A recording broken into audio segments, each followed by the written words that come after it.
Welcome back, adventurers. I'm your host, R.R. Slugger, and today we return to the Orient expedition to begin our ascent towards Mount Everest. We've got two sets to look at on our journey today: 7409 Secret of the Tomb and 7423 Mountain Sleigh. Starting with our minifigure selection, Lord Sam Sinister returns in his devilish black attire. Despite the tendency for our heroes to change their outfits with every region they visit, Sam seems content to continue wearing his same old duds, even while scaling a mountain. I guess black never goes out of style. Dr. Kilroy, however, has changed his garments and thrown on a dark gray jacket. In addition, he's quite sensibly put on a pair of gloves to protect his hands from the cold. Incidentally, these old brown minifigure hands are a bit rarer than you might think.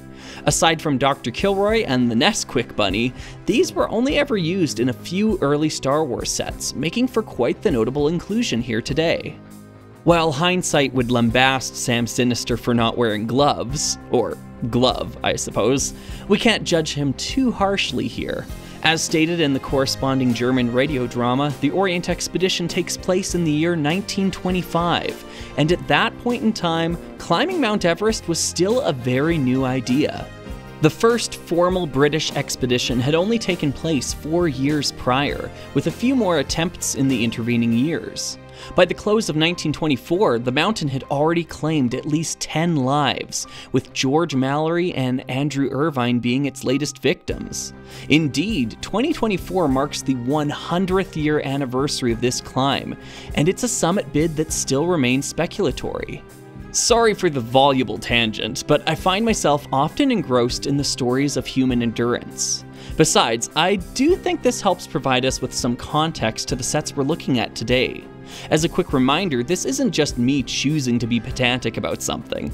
Time and time again, the Orient expedition tasks us with considering how the sets fit into the world as we know it. This is how the series was intended to be viewed, not just as toys, but as gateways into geography, culture, and history. To this end, let's examine where this next leg of the expedition is to take place. We've already mentioned the peak in question, but the geographical region surrounding it is known as the Himalayas, a mountain range located between Tibet and Nepal. For the sake of simplicity, I'm going to be using all of these names roughly interchangeably. I know there are distinct differences between these regions, but the source material plays pretty fast and loose with it too, so what's a slug to do? Getting to the sets themselves, Secret of the Tomb seems to depict a burial mound of some sort. It's unlikely that this was created for any of the climbers I mentioned previously, as it's often dangerous or otherwise impossible to recover those who perish on the mountain. Similarly, it seems unlikely that this aligns with prevalent Tibetan funeral traditions either, as there are a whole lot of them, and only one, the stupa burial, seems remotely related. The only problem is that you'd pretty much have to have a "the" placed in front of your name to warrant one. I looked into notable old death rituals in Nepal as well, but I had to pump the brakes a bit when I started reading about the practice of defleshing humans. Yeah, while I find this stuff fascinating, kids watch these videos too, so we'll have to save some of this for the Slugger After Dark special episode or something. Nonetheless, if you're curious to learn more about this topic, I've linked the articles I've referenced in the description. Hey, here's an idea. Why don't we ask the occupant of the tomb how they ended up there? This floppy-armed skeleton is a classic in every sense, save for the updated evil faceprint that usurped the more neutral expression in 2003. Even in death, they clutch to a pair of gems, one in yellow, the other in blue. In an ideal world, this skeleton would be able to easily jump out of the tomb and scare any passerbys. In reality though, I find the torso often catches on the lid of the crypt, leading to a less frightening, albeit still unsightly display. It's a play feature that probably worked better on paper than in execution. Nonetheless, the tomb still has a number of other notable features. For starters, it seems like Sam Sinister has planted his flag in the fresh snow here. Somewhat contrary to previous Adventurers waves, the heroes and villains definitely have their own colors.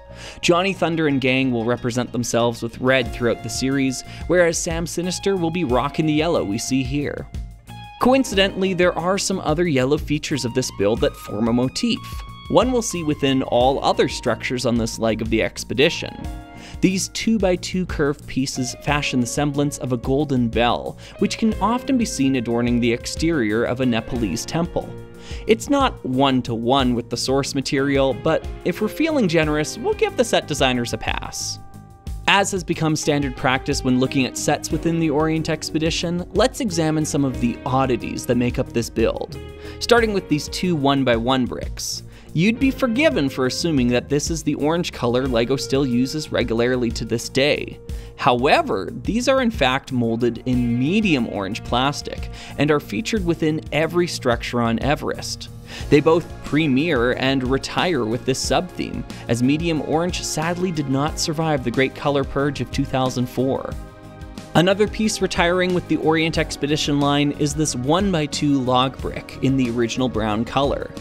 Introduced in 1996, this piece was largely made famous by its inaugural theme, LEGO Western. While Adventurers isn't necessarily the most apt torchbearer to Western, save for their shared fascination with firearms, I still think this brick receives a fitting ride into the sunset here, making its final appearance within a handful of sets this wave. Yet another old brown piece being put out to pasture today is this 2x4 Technic axle plate. I just had to remark on this one, as its history is so apropos. It was only ever included in two other sets, both of which were in the Adventurers series. This unassuming part lived and died with this legendary theme. Finally, the sole set exclusive piece is one that might be rather unexpected. This light gray System to Technic adapter is a perfect example of the new mold, old color phenomenon that permeated the sets of 2002 and 2003 so pervasively. This one was a pain to track down again, to say the least. I think that pretty much covers what I wanted to look at with the Secret of the Tomb today. Is it a great set? No, not in my opinion, but I still think it's fine for what it is. Optional, not essential. Let's see if the Mountain Sleigh can overtake it. With 7423, we see not just any sled, but a propeller-driven sled at that. This sort of vehicle might seem strange and antiquated by today's standards, but for 1925, the prop sled, aero sledge, auto sleigh, or whatever else you want to call it would have been completely in vogue. Early strides into the development of this type of sleigh were made by Igor Sikorsky, better known for his work on the first mass-produced helicopter many decades later. Russian-made aero sleds would even see combat applications in the coming years. This must have been quite the sight to behold. As for the idea of mountaineering with one of these things, apparently the Swiss Alps were traversed by this little French team in 1914. That's essentially what our good doctor is up to today, though he brought it all the way to the roof of the world to try it out. While the setting might be questionable, I've still got to give props to the set designers for including this type of vehicle in the Orient expedition. While it doesn't have much in the way of steering, it makes up for it with tool storage along this rail. A bright lamp has been attached to the front so the setting sun cannot slow the adventurers down. Undoubtedly, the highlight here is the rear engine, with plenty of dark gray pips for added detail. The Mountain Sleigh rests atop two black prong pieces, typically used in LEGO forklifts in the past. While this set was the mold's debut in black, it has only been used in this color in 6 other sets, one of which is on store shelves right now. The fact that this rare mold from 1989 is still around today blows my mind. No. Get rid of the palm tree. No one wants those. Keep the forklift part. Additionally, both brown elements in this set are making their final appearance here today. We'd seen them previously in the Indian leg of our expedition, but the buck stops here on Mount Everest. While these two sets are small, they play quite well with each other. Honestly, swapping the minifigures around might make for a more fitting scenario, where Dr. Kilroy explores a tomb and Sam Sinister attempts to rush in and ambush him once the treasure is found. Great fun, and a great start to our journey to the Temple of Mount Everest. We're going to be straying away from the path of the interactive comic and save the Aero Nomad for a later date. I'll explain why then. For now, let's see what Pippin has found and confront one of the most monstrous mountain myths. I've been your host, R.R. Slugger, and I'll see you next time for another adventure.